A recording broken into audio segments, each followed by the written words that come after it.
me, Miss Laura, and we are continuing on our celebration of fall and Thanksgiving, and what better thing says fall than a scarecrow?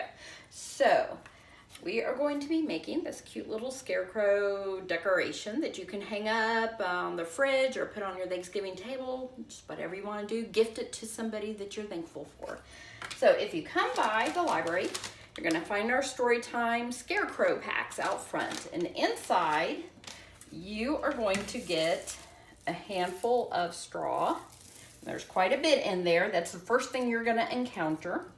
You will also have inside a little plastic bag that contains pretty much everything else. So there should be one piece of paper, a hat, let's see, other goodies, a little orange strip, some popsicle sticks. There should be about 5. You will have googly eyes and a little sticker, foam sticker, and some type of shaped colored paper that will be the nose. Everybody kind of got different shapes, so it'll be a surprise which color you get. Now, the other things you're gonna need are some glue, scissors, and a marker.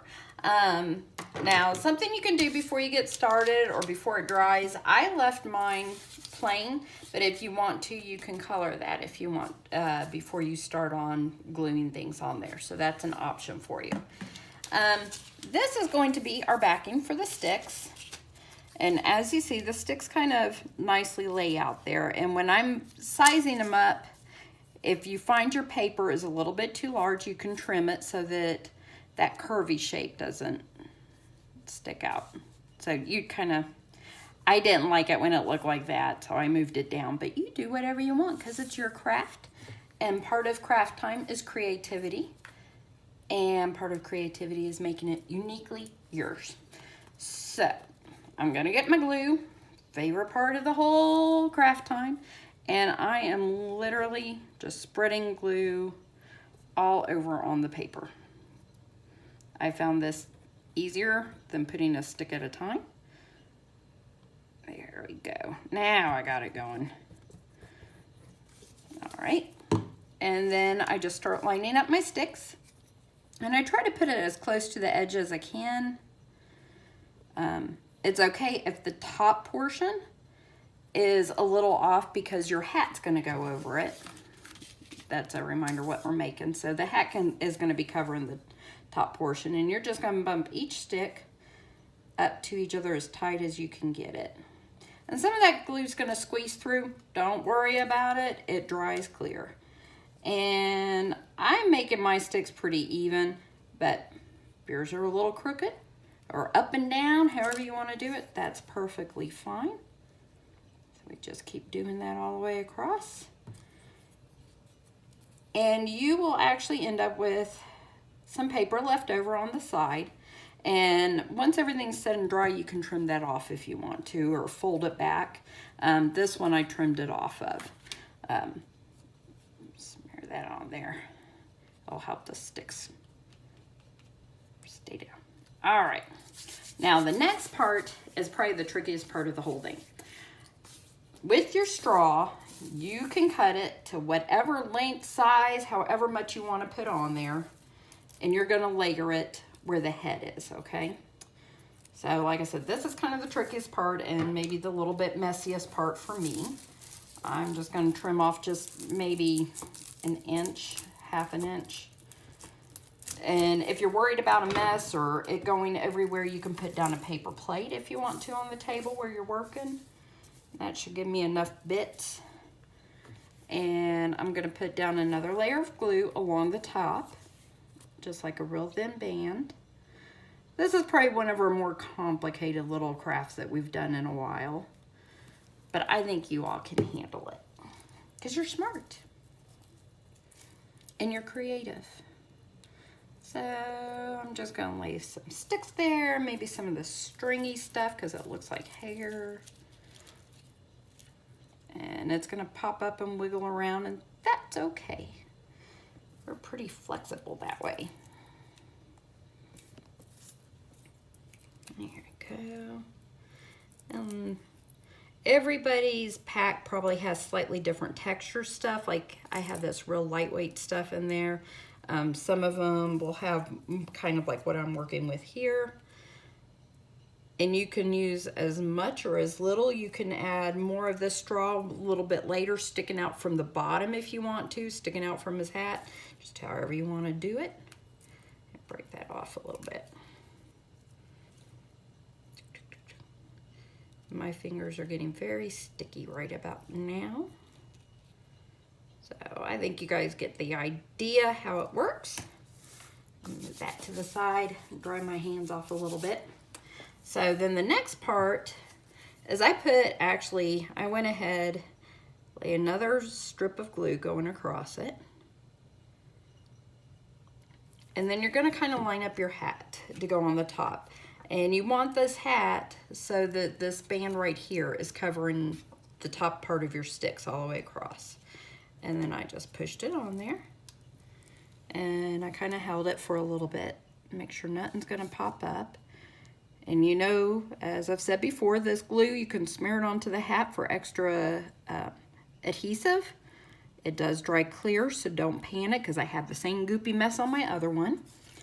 And then while that's drying, this is going to be the band on my hat. And you might have to cut it to the length. I gave everybody plenty. So I'm going to cut it down to size a little bit. Boop. That should be about due. And I'm just going to lay another band, and it sits just roughly right across that little wider part of my brim. And I'm going to glue that on there. So lots of fine motor skills being used today. And while you're making this, tell me what you might be thankful for, or what comes to your mind when you think of a scarecrow and stuff. Does it scare you? Or make you laugh, make you happy? So while we're letting that hat dry up there, we're gonna work on our face. And we'll do that before we put on this last little part. So I kind of like eyeballed where I wanted my eyes and nose to be. And because I have a square, I can lay it any which way. So that looks good to me. If I can get a hold of it, this is where having fingernails comes in handy. So I'm gonna put a little dot on glue and another little dot of glue, because the scarecrow's gotta have eyeballs to scare away the crows, doesn't he? There we go. Almost there. And a little dot for nose. It's kind of a big dot. And I think I'm going to make the nose a triangle. There we go. Spread some of that glue around the edges. There you go. So you could kind of see him taking shape a little bit. And I'm going to go ahead and draw the mouth on. I'm trying to let this up here dry as much as I can before I put the sticker on. So I just drew a nice big smile, like so, and then you just put little lines all the way around, like the stitch work. There you go. Do you look happy? If you want to do little eyeballs or maybe little freckles. He kind of looks cute. I like him with freckles. Here we go. Isn't that cute? So you can decorate them however you want. You can put glitter on there, more stickers. You can cut out more shapes, add more hay to them if you want to. The last little touch that I'm going to show you is with our little foam piece. You just tear that backing off like a sticker. And you can put it anywhere you want on there. I'm going to put it on this side, I think. He's got a lucky acorn on his hat. And as always with Elmer's glue, it's got to dry a little bit, so just be patient with it. Like I said, if you want to take some of your leftover straw and have it fixing, you know, sticking out on there, you could do something like that. You can make him some clothes if you want to out of some more paper, just whatever you want to do. And once this is all dry, you can just trim this right off, okay? And it'll be a nice flat edge like this, or you can fold it under and tape it down, and that way you've got a nice clean line. But that is pretty much our Thanksgiving fall scarecrow. All right, until next time, bye-bye, y'all.